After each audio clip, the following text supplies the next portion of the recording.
নমস্কার। বলতে চাই আঙিনায় আপনাকে স্বাগতম। আশা করি আপনি খুব ভালো আছেন। যেহেতু আমি বলতে চাই তাই আমি বলছি, আপনিও তেমন শুনতে চাইলেই শুনবেন। প্রসঙ্গে আসি। আজ আমি আমার একটি ব্যক্তিগত অভিজ্ঞতার কথা শেয়ার করব। এটি আমি আমার ফেসবুকেও শেয়ার করেছিলাম। তখন অনেকেই জানিয়েছেন যে তাদের সাথেও ঘটনাটি মিলে গেছে। যাই হোক, আমি চিন্তা করলাম যে এই ঘটনাটি আমি আমার বলতে চাই চ্যানেলেও বলবো, কারণ এখানেও অনেকেই আমাকে দেখেন ও শোনেন। বলা তো যায় না কখন কার কাজে লেগে যায়। এটা বছর 2.5-3 আগের ঘটনা। আমি স্কুল থেকে সবে বাসায় ফিরেছি। তখন সম্ভবত 1:30 বাজে, 1:30 এরকম।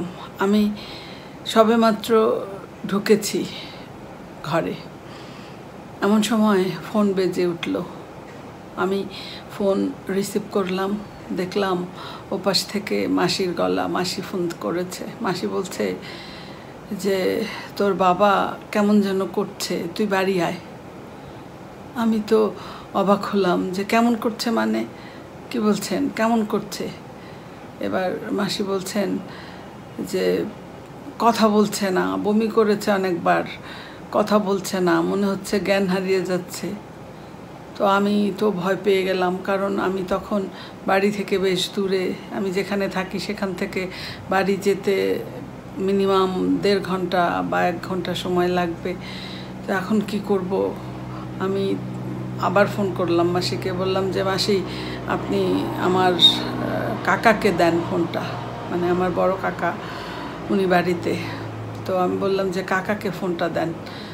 তো মাসি কাকার কাছে গেলেন, ফোনটা দিলেন। আমি কাকাকে বললাম যে কাকা, এই ঘটনা আপনি কি জানেন? কাকা বললেন যে না, আমি তো এইমাত্র বাড়ি এসেছি, আমি তো জানি না। আচ্ছা যাই তাহলে আমি দেখি। তো আমি বললাম যে কাকা, আপনি তাহলে গিয়ে প্রেশারটা আর ডায়াবেটিসটা একটু দেখে যা যা করা দরকার আপনি একটু করেন, আমি আসছি। তো কাকা বললেন যে ঠিক আছে, তুই আয়, তুই চিন্তা করিস না, আমি দেখতেছি ব্যাপারটা। আমি কোনো রকমে রেডি হয়ে তখনই রওনা হলাম বাড়ির উদ্দেশ্যে। যাচ্ছি, রাস্তা যেন কিছুতেই ফুরোচ্ছিল না। বারবার আমি কাকাকে ফোন করছি। কাকা বলছেন যে তুই আয়, ধীরে সুস্থে আয়, আমি দেখছি ব্যাপারটা, তুই চিন্তা করিস না। তো যাই হোক, গেলাম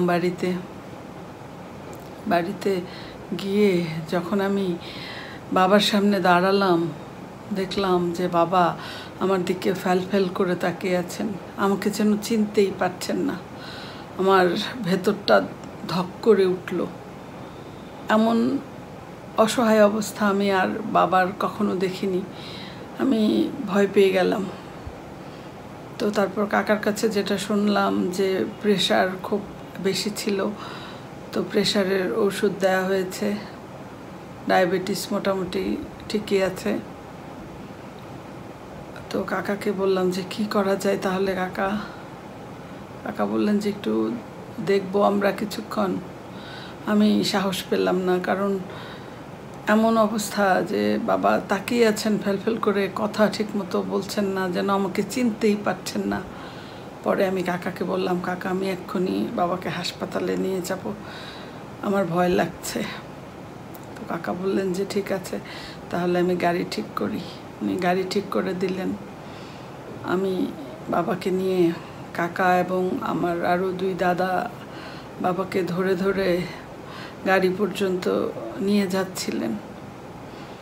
তো যখন বাবা গাড়িতে উঠবেন তার কিছুক্ষণ আগে উনি কাপড়ে প্রস্রাব করে দিলেন। আমি এটা দেখে একেবারে আমার ভয়ে, যে এটা তো মানে অবশ্যই খুব সিরিয়াস ব্যাপার, কারণ আমার বাবার আর মানে নিজের উপর কোনো নিয়ন্ত্রণই ছিল না। উনি হেঁটে যেতেই পারছিলেন না, ধরে সবাই উঠাচ্ছিলেন, হাত পা কোথাও কোনো শক্তি নেই, আবার কাপড়ে প্রস্রাব করে দিয়েছেন। আমার খুব ভয় লাগলো যে না, এটা কোন অবস্থা। তারপর যাই হোক, বাবাকে গাড়িতে উঠিয়ে যাচ্ছি। চিন্তা করলাম যে সেই ঢাকা পর্যন্ত যেতে অনেকটা সময় লেগে যাবে, আর ট্রাফিকের যে অবস্থা, রাস্তায় কোথাও কোনো হাসপাতালে একটু প্রাথমিক চিকিৎসা নিয়ে নিই, এটা চিন্তা করে মাঝপথে একটা হাসপাতালে বাবাকে নিয়ে গেলাম। ওখানে যে ডিউটি ডক্টর থাকেন ওনারা বাবাকে সিটি স্ক্যান করালেন, তারপরে ইসিজি, ইকো, আরও কিছু টেস্ট ওনারা করলেন, বেশ কিছু টেস্ট।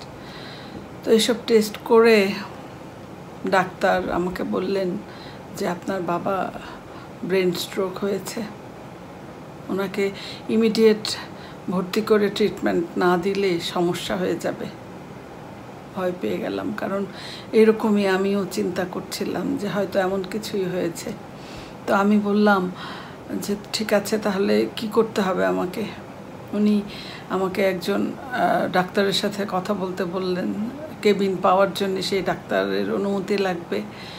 তো উনি এখন আছেন 8 তলায়, আমাকে দিলেন ডাক্তারের নাম লিখে। তো লিফটের জন্য কি দাঁড়াবো, গিয়ে দাঁড়ালাম, দেখি যে লিফটের সামনে লম্বা লাইন। সিঁড়ি দিয়ে উঠলাম, উঠে সে ডাক্তারের অনুমতি নিয়ে আবার সিঁড়ি দিয়ে নামছিলাম। নামার সময় আমার মনে পড়ল রহিমা ম্যাডামের কথা। আমাদের একটা ম্যাডাম ছিলেন, রহিমা ম্যাডাম। একদিন ক্লাস নিতে নিতে ক্লাসে মাথা ঘুরে পড়ে গেলেন। ওনাকে ওখান থেকে একটা হাসপাতালে ভর্তি করা হলো। 7 দিন থাকলেন তিনি হাসপাতালে, ধরাই পড়লো না কি সমস্যা। তারপর ম্যাডাম মারা গেলেন। আমার মনে পড়লো সভাপতি স্যারের বাবার কথা, এরকম ব্রেন স্ট্রোক, তারপর ডাক্তার অপারেশন করলেন, তারপর মারা গেলেন। তো এইসব চিন্তা করতে করতে আমি নামছিলাম সিঁড়ি দিয়ে। আমার একটা কথা মনে হলো যে এই জায়গাটায় আমি যদি বাবাকে ভর্তি করি, আমি তো এখানে কাউকে চিনি না, এবং আমি নিজেও মেডিকেল পার্সন নই, এই বিষয়ে আমার তেমন কোনো অভিজ্ঞতা নেই, কিচ্ছু জানি না আমি। তো আমার বাবার আসল চিকিৎসা হচ্ছে নাকি ভুল চিকিৎসা হচ্ছে, আমি এটা জানবো কিভাবে? আমাকে এমন একটা জায়গায় নিয়ে যেতে হবে আমার বাবাকে, যেখানে আমার কাছে সব কিছু দিনের মতো, দিবালোকের মতো স্পষ্ট থাকবে। আমি জানবো যে আমার বাবার কি হয়েছে, কি হচ্ছে, কি ট্রিটমেন্ট চলছে, এই সব কিছু আমার কাছে পরিষ্কার থাকবে। এমন একটা জায়গায় আমি নিয়ে যাব। তো আমার পিসতুতো দিদি একটা হাসপাতালে আছে ঢাকায়, ওকে ফোন দিলাম, ওকে বললাম যে দিদি এই অবস্থা। ও বলল, তাহলে তুই কি করবি? তুই কি ওখানে ভর্তি করাবি নাকি কি করবি? আমি বললাম যে দিদি আমি নিয়ে আসতে চাই তোর এখানে। তো তখন দিদি আমাকে বললেন যে ঠিক আছে, তাহলে তুই আয়, আমি বাসা থেকে রওনা হচ্ছি। আমি বললাম যে দিদি বেড পাওয়া যাবে? বললো যে আচ্ছা আয়, দেখি কি করা যায়। আমি বললাম যে ঠিক আছে দিদি, আমি এক্ষুনি আসছি। তো নিচে এসে আমার সাথে আমার ভাই ছিল, আমার এক মেসুতো ভাই।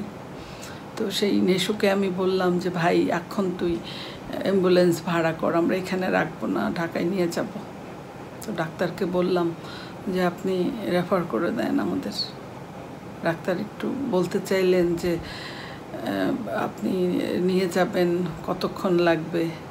আমি বললাম যে স্যার আমি ঢাকায় যে নিয়ে যাব, খুব সমস্যা কি হবে? আমি কি নিয়ে যেতে পারবো? উনি বললেন হ্যাঁ যান, পারবেন। যাই হোক, আমি উপরওয়ালার উপর ভরসা রেখে রওনা হলাম। এমন জ্যাম, এয়ারপোর্ট যখন বেরোচ্ছি, জ্যাম যেন কিছুতেই ছুটছে না।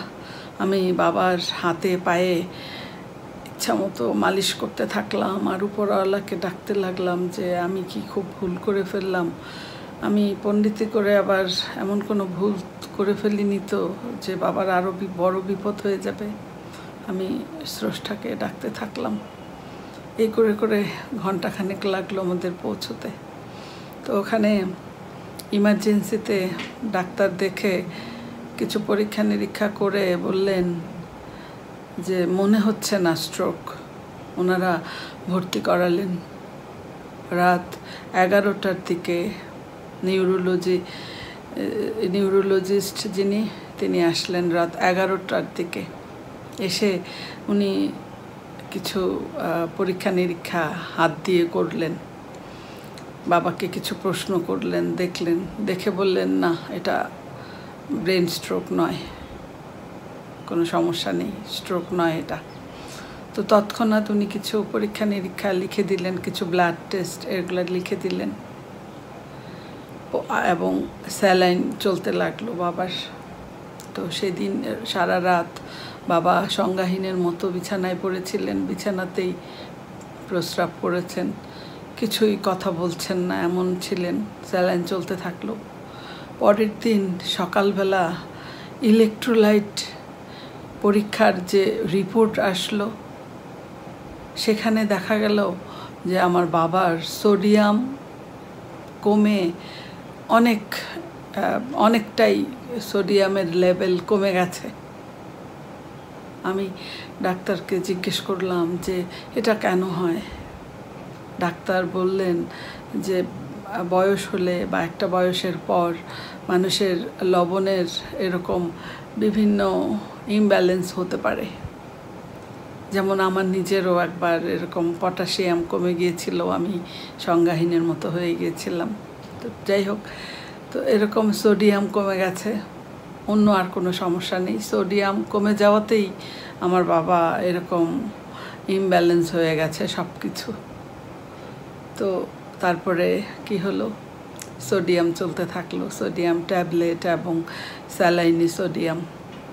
পরের দিনও ভালো হননি উনি। 2 দিন যাওয়ার পর আস্তে আস্তে বাবা উঠে বসলেন এবং আস্তে আস্তে সুস্থ হতে থাকলেন। এখন আমার বাবা একদম সুস্থ, পরিপূর্ণ সুস্থ মানুষ। সেদিন ওই যে মাঝখানের যে হাসপাতাল, সেখানে যদি আমার বাবাকে আমি ভর্তি করাতাম তাহলে কি হতো বলুন তো? স্ট্রোক করেছে, এর ট্রিটমেন্ট শুরু হয়ে যেত, হয়তো ভয় দেখাতো, অপারেশন লাগবে বা ইত্যাদি ইত্যাদি অনেক কিছু হতে পারত। কিন্তু স্রষ্টা সেদিন সহায় ছিলেন আর আমাকে আলো দেখিয়েছিলেন বলে আমি সেদিন সঠিক পদক্ষেপটি নিতে পেরেছিলাম। এজন্য এখনও আমার বাবা ভালো আছেন। আপনারা এতক্ষণ এই বলতে চাই এর সঙ্গে ছিলেন, সেজন্য আপনাদের অসংখ্য ধন্যবাদ। আবারও কথা হবে অন্য আরেক অভিজ্ঞতা বা অনুভব নিয়ে। ততক্ষণ আপনারা সবাই খুব ভালো থাকুন, সুস্থ থাকুন আর সতর্ক থাকুন। শুভরাত্রি।